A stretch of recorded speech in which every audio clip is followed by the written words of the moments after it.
प्रिय साथियों नमस्कार। साहित्यविद KPS पर आप सभी का स्वागत है। आइए भाग 15 आरंभ करते हैं। भाग 14 में आपने सुना बाजीराव पेशवा और तात्या की सहायता से रानी ने ग्वालियर किले पर कब्जा कर लिया। अब आगे भंग और नाच रंग का वही क्रम जारी रहा। लड्डू और श्रीखंड के लिए इतनी शक्कर खर्च होने लगी कि सिपाहियों को भंग के लिए उसका मिलना दुर्लभ हो गया। श्रीखंड के लिए दही की इतनी मांग हो गई कि मट्ठा प्राप्य हो गया। ब्राह्मण भोज और दान पुण्य की आड़ में बेहिसाब भिखमंडी बढ़ गई। कोई प्रतिबंध न था, इसलिए अनेक सिपाही भी इस मुफ्तखोरी में सन गए। रानी लक्ष्मीबाई ने महसूस किया कि जब वे अपने किले में घिर गई थी तब भी वो स्वतंत्र थी। अब ग्वालियर में स्वच्छंद होते हुए भी उनकी दशा एक कैदी जैसी हो गई है। रानी का स्वभाव था कि वह जहाँ चाहती थी उनके चौगिर्द का बारीकी के साथ निरीक्षण करती थी। इस निरीक्षण से उनको युद्ध के लिए मोर्चे बनाने में बड़ी सुविधा होती थी। उनकी रणनीति में इस क्रिया का विशेष स्थान था। उन्होंने देखा ग्वालियर का किला और पश्चिम दक्षिण की पहाड़ियाँ ग्वालियर की बस्ती और लश्कर की अच्छी रक्षा कर सकती थीं। पूर्व की ओर पहाड़ियाँ का सिलसिला लश्कर से लगभग 2 मील पड़ता था। यह भी रक्षा का साधन हो सकता था, परंतु उत्तर पूर्व में मुरार की ओर दिशा खुली पड़ी थी। उसको ढकने के लिए सोनरेखा नाम का केवल एक नाला था जो लश्कर को 3 ओर से घेरकर कतराता हुआ मुरार की ओर चला गया था, परंतु यह कोई बहुत बड़ा साधन न था, उल्टे कुछ अड़चने डाल सकता था। इसके सिवाय दक्षिणवर्ती पहाड़ियों का क्रम, जिनके अगले भाग पर दुर्गा का मंदिर था, शत्रुओं के लिए भी लाभदायक हो सकता था, और पूर्व की ओर की पहाड़ियाँ यदि शत्रु की तोपों के लिए मिल जाएं तो लश्कर कान नगर और ग्वालियर तथा मुरार की बस्तियों से पूरे संकट में आ जाएं।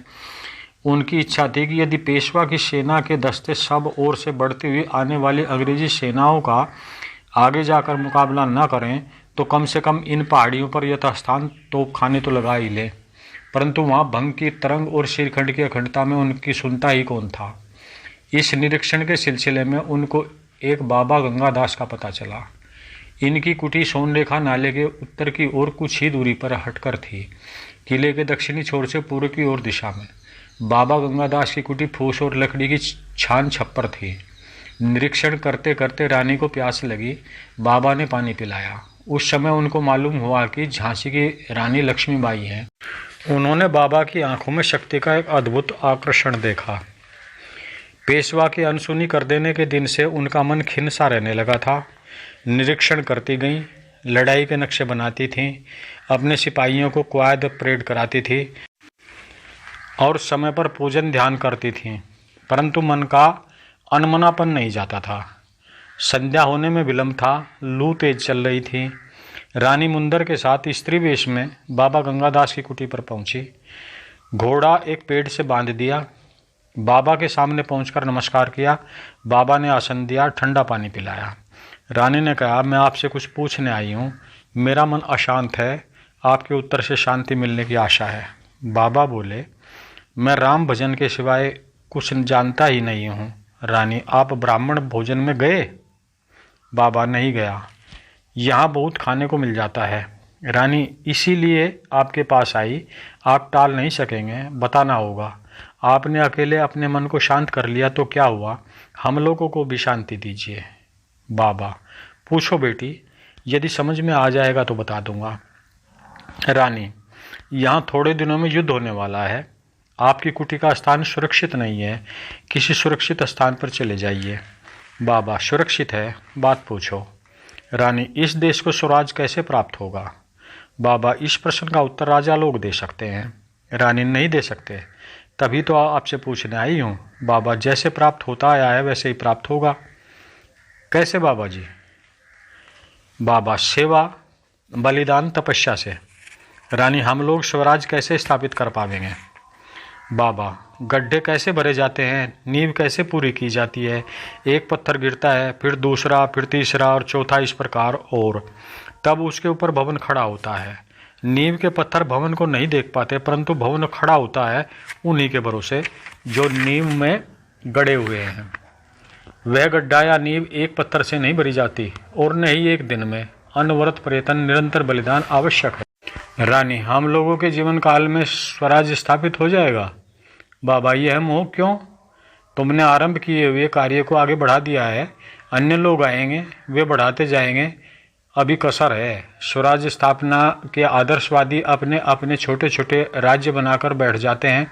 जनता और उनके बीच का अंतर नहीं मिटता, घटता ही बहुत कम है। जनता त्रस्त बनी रहती है। जब जनता का पूरा सहयोग राज्य को प्राप्त हो जाए और राजा टीम टाम तथा विलासिता का दासत्व छोड़कर प्रजा का सेवक बन जाए, तब मानव स्वराज की नींव भर गई और भवन बनना आरंभ हो गया। शाश्वत धर्म का रूप बिगड़ गया है। इसके सुधार के बिना यह भवन खड़ा ना हो पाएगा। रानी, हम लोग यत्न करते रहें। बाबा, अवश्य, तुम तो भगवान कृष्ण और गीता की भक्त हो। रानी, आपने कैसे जाना? बाबा मुस्कुराकर बोले, सब कहते हैं। रानी, मैं पाठ करती हूँ, परंतु समझते तो आप महात्मा लोग ही हैं। बाबा, गृहस्थ से बढ़कर और कोई साधु नहीं। मुझसे कुछ और नहीं हो सका, इसलिए कुटी बना ली। सूर्यास्त होने को आया। रानी ने संध्या ध्यान का स्मरण हुआ। कहा, बाबा जी, फिर कभी दर्शन करूँगी। आपकी इतनी बात से चित्त को बहुत शांति मिली और नमस्कार करके चली आई। मार्ग में मुंदर ने कहा, सरकार भी इन्हीं बातों को बताया करती हैं। रानी बोली, परंतु बाबा के समान होने में बहुत देर है। भाग 15 यहीं समाप्त होता है। आशा है पसंद आया होगा।